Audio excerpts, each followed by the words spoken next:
कोणाला सुखाचं ठेवा? आईला बाबाला सुखाचं ठेवा. आणखी कोणाला सांगितलं असं? कोण्या देवाला सांगितलं? दाखव महालक्ष्मी. ह्या महालक्ष्मीला. या महालक्ष्मीला सांगितलं का? हे शिव आहे. हो का? जय महालक्ष्मी, मला सुखाचं ठेव. बाबाला आईला सुखाचं ठेव. Morning. Good morning. Good morning Manu. Good morning बाबा. Hello everyone, welcome to our channel. अशा प्रकारे सकाळी सकाळी मनूची आणि मनूच्या बाबाचं चालू होतं काहीतरी. तुझा वय का बघ ना, तुझा वय.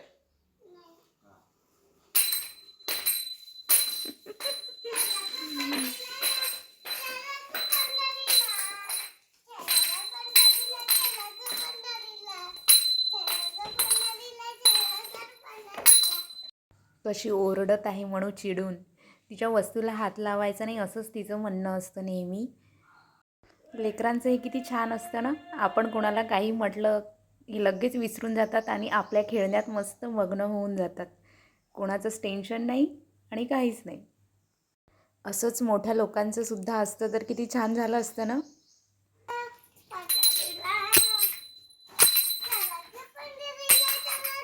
आज मनूचे बाबा लवकर निघून गेले त्यांच्या ड्युटीवर. माझी कामंसुद्धा आटोपली होती. मला आज या वरच्या झाडाला पाणी टाकायचं होतं, त्यालाच मी ते टाकत होती. मला बरेच जण म्हणतात घरात झाडं वगैरे कशाला ठेवते, पण मला खरंच आवडतात झाडं म्हणून मी ठेवते. आणि म्हणतात की झाडांमुळे मच्छर होतात, चिलटं होतात. पण जर आपण त्याची खरंच व्यवस्थित काळजी घेतली ना तर मच्छर चिलटं वगैरे काही होत नाही. 1-2 दिवसातून त्याला उन्हात ठेवायची गरज आहे फक्त. माझा गॅस ओटा माझ्या हाईटच्या मानाने जास्तच उंच आहे म्हणून मला व्यवस्थित कामं करता येत नाही. तर त्याच्यामुळे मी असं पाट आणि स्टूल खाली ठेवते आणि त्याच्यावर उभं राहून बरोबर कामं करून घेते. झाडाला पाणी टाकत असताना खाली पाणी सांडलंच होतं. मग विचार केला की पोछाच मारून घेऊया. कुठे चालल्या म्हटलं तुम्ही? बसमध्ये. म्हणजे त्यांची बस आहे ना, आणि इथे बस करते जागा करून मग आपण समोर जातो.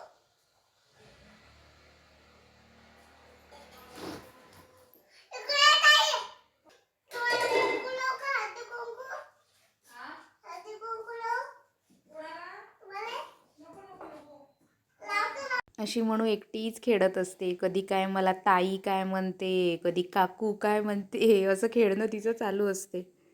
आज वेळ होता तर माझं आवळा आणि हळदीचं ज्यूस पीत होती निवांत बसून. नाहीतर रोज सकाळी गडबडच असते, त्याच गडबडीत ज्यूस घेते मी. एक काम कर आता तू. काय गो? ज्यूस पे. ज्यूस पिऊ का मी? हो.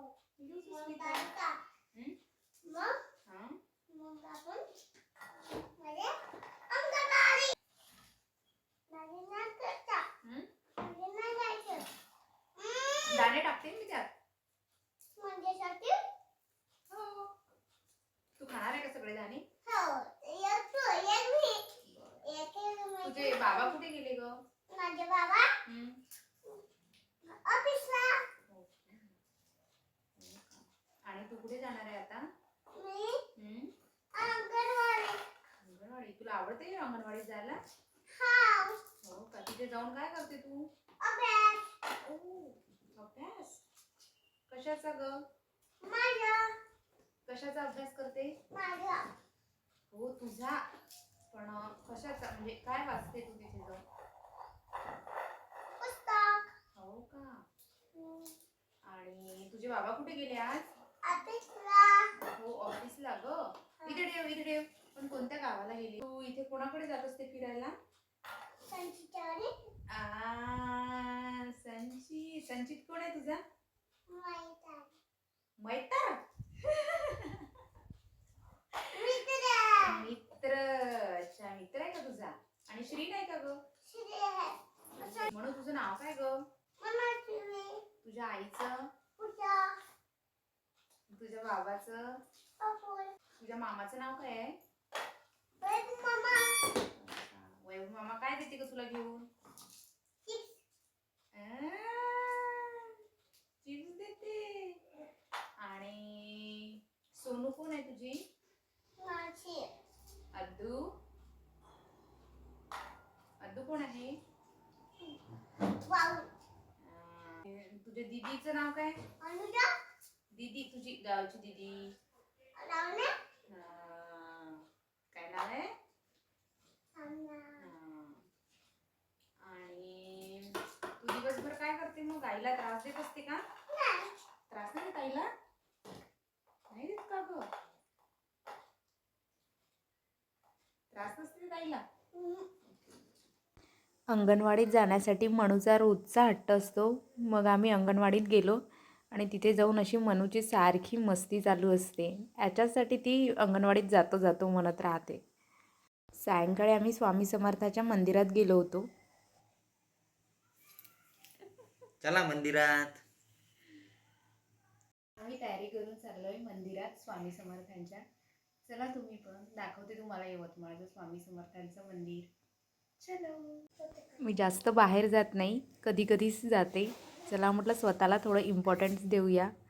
यवतमाळमधलं सर्वात मोठं मंदिर आहे हे स्वामी समर्थांचं. आणि आज गुरुवार असल्यामुळे बघा खूप गर्दी आहे. खूप श्रद्धेने लोक इथे येतात आणि स्वामी समर्थांपुढे आपली दुःख व्यक्त करतात. काहीतरी नवीन आणि शिकण्यासारखे प्रयोग या मंदिरात नेहमी चालू असतात. स्कॅनर काढा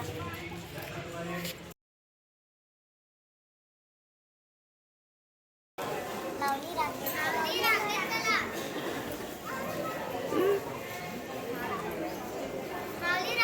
लावली रांगेत चला ओके.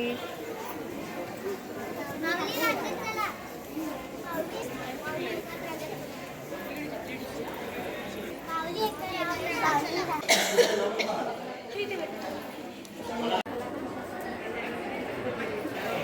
मंदिराच्या आतमध्ये प्रवेश केल्यानंतर छोट्या छोट्या मुली आपल्याला सांगतात की चप्पल स्टँडवर ठेवा.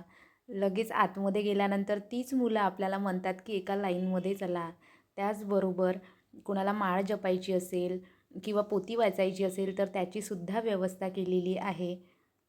त्यानंतर प्रसाद घेण्यासाठी एका लाईनमध्ये लागावं लागतं. म्हणजे असं सर्व व्यवस्थित शांततेचं वातावरण आहे मंदिरात. मंदिराचा परिसर तर एवढा छान बनवला आहे ना आता. रंगीबिरंगी गुलाबाची फुलं लावलेली आहे. तिथे अशा प्रकारच्या फुलं तोडू नका म्हणून पाट्या लावलेल्या आहेत. एकदा फुलझाडांवर प्रेम करून बघा, ती आपल्याला जीवन जगताना किती चांगल्या चांगल्या प्रकारचे संदेश देतात हे तुम्हाला सुद्धा अनुभवायला येईल.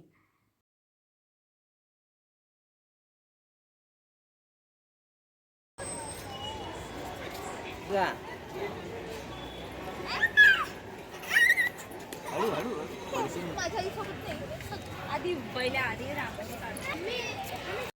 मनूची मस्ती तिथेही चालू झाली होती. खेळणं चालू केलं होतं तिने. मंदिरातून वापस यायला तयार नव्हती ती. आतमध्ये चला आतमध्ये चला अशीच म्हणत होती. मंदिरात जाण्याआधीच मी स्वयंपाक वगैरे करून घेतला होता.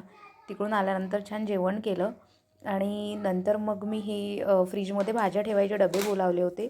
तर विचार केला की तुम्हाला पण दाखवावे. छान डबे आहेत आणि क्वालिटी पण ठीकठाक आहेत. अशा प्रकारे प्रत्येक भाजी वेगवेगळ्या डब्यात स्टोअर करून आपण ठेवू शकतो. नाहीतर सर्व भाज्या एकाच ठिकाणी राहत होत्या आणि आपल्याला वापरायला पण सोयीचं होते. चला भेटू मग नेक्स्ट व्हिडिओमध्ये. आणि नवीन आले असाल तर चॅनलला सबस्क्राईब करायला प्लीज विसरू नका. आणि व्हिडिओ कसा वाटला ते मला कमेंट करून नक्की कळवा. चलो बाय. Good night.